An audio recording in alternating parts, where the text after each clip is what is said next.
2012 жылы Қазақстан үшін спорт саласында үлкен жетістіктерге толы болды.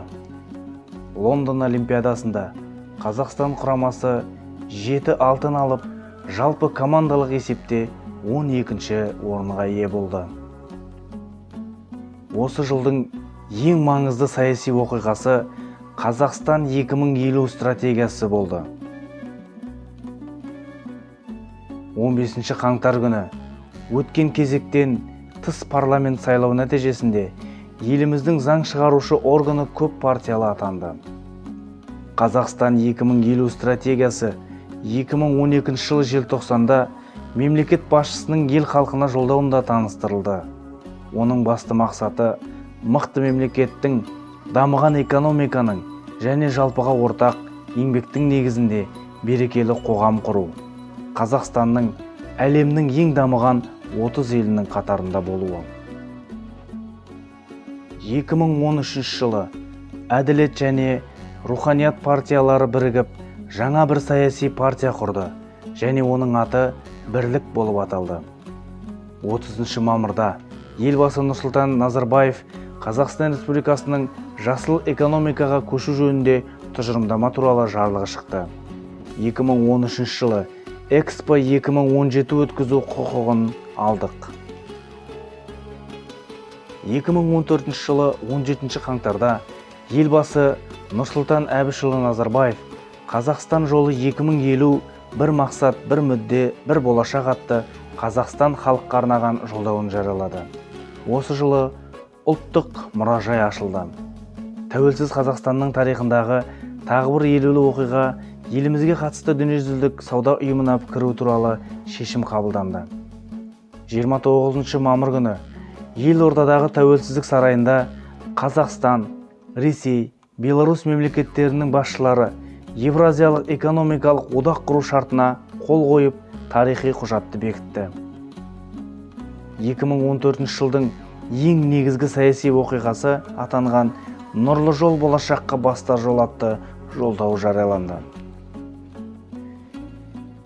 2015 жыл Қазақстан Халқы Ассамблеясының жылы болды. 9 мамыр Ұлы Отан соғысы жеңісінің 70 жылдығы аталып өтілді. Осы жылы Айдын Айымбетов ғарышқа ұшты.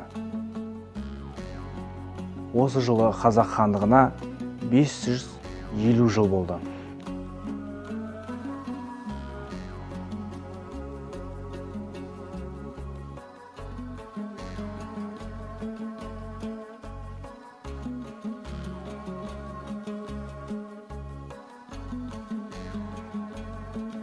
Екі мың 16 жыл тәуелсіздікке 25 жыл толды.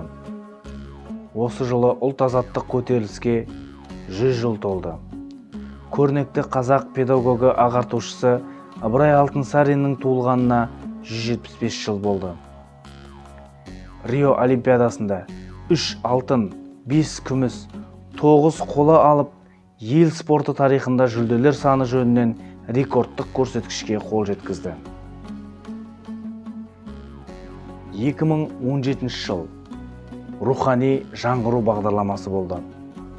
Қазақстанның елордасы Астана қаласында халықаралық көрмелер бюросы ұйымдастырған халық 2017 жылдың 10 маусым мен 17 қыркүйек аралығында өтті. 2018 жыл тәуелсіздіктің нышаны арайлы Астанамызға 20 жыл толды. 12 тамыз Ақтау қаласында 5-ші Каспий саммиті өтіп, оған теңіз жағалауындағы Қазақстан, Әзірбайжан, Иран, Ресей және Түркменстан елдерінің президенттері қатысты.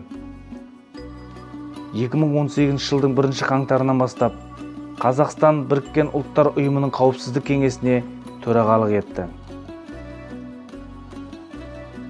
2019 жыл 19 наурызда бейбіт түрде билік ауысты. Тұңғыш президенті өз өкілеттілігін тоқтату туралы мәлімдеді. 9 сәуірде қабылданған Қазақстан Республикасының президентінің кезектен тыс сайлауын тағайындау туралы номері 18 жарлығына сәйкес 2019 жылдың 9 маусымында өтті. Сайлауға Нұрсұлтан Әбішұлы Назарбаевтың өз өкілеттілігін тоқтатқалы уақытша президент болып тағайындалған Қасым-Жомарт Тоқаевпен бірге есептегенде 7 кандидат қатысты. Сайлау нәтижесінде Қасым-Жомарт Тоқаев сайлаушылар дауысының 70,96% иеленіп, Қазақстан Республикасының екінші президенті болып сайланды.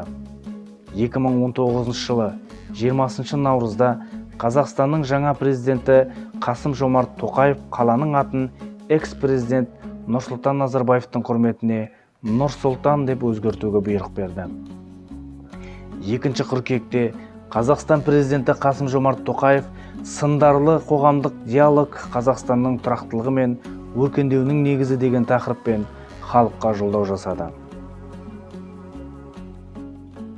2020 жыл жаңа жағдайдағы Қазақстан іс-қимыл кезеңі болды. Ата заңымызға 25 жыл толды. 2020 жылы халқымыздың ұлы ойшылы ақын Абайдың 175 жылдығы мен дана данышпаны адамзаттың екінші ұстазы Әл-Фарабидің 1150 жылдық және ұлық ұлыс Алтын Орданың 750 жылдық мерейтойлары аталып өтті. Мемлекеттік егемендік туралы декларацияның қабылданғанына 30 жыл толды. Осы жылы Қазақстан Халқы Ассамблеясына 25 жыл толды. Маңғыстау көтерілісіне 150 жыл толды. Осы жылы Ұлы Отан соғысына 75 жыл толды.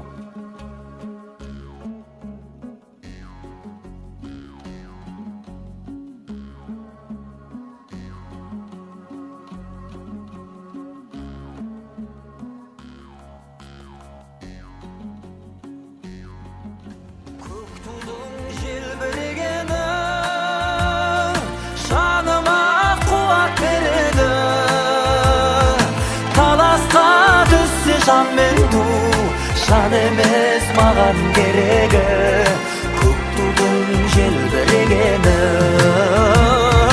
Таласқа түссе жан мен ту, жан емес маған керегі, көк тудың желбірегені.